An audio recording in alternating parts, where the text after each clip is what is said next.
এই অঙ্কটা বলেছে একটি দ্বিঘাত সমীকরণের বীজদ্বয়ের সমষ্টি 14 এবং গুণফল 24 হলে দ্বিঘাত সমীকরণটি লিখো।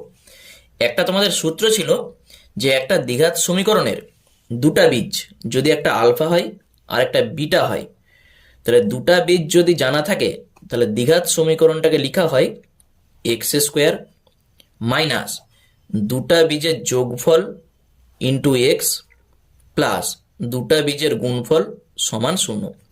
এটি হচ্ছে দ্বিঘাত সমীকরণ। আবার বলে দিচ্ছি, প্রথমে এক্স স্কোয়ার মাইনাস দুটা বীজের যোগফল ইন্টু এক্স প্লাস দুটা বীজের গুণফল সমান 0। তাহলে এখানে উত্তরটা কি হবে? তাহলে দ্বিঘাত সমীকরণটি হলো প্রথমে হবে এক্স স্কোয়ার মাইনাস দুটা বীজের যোগফল বলা আছে দেখো 14, তাহলে 14x প্লাস গুণফল বলা আছে 24, তাহলে 24 সমান 0। এইটাই হচ্ছে দ্বিঘাত সমীকরণ।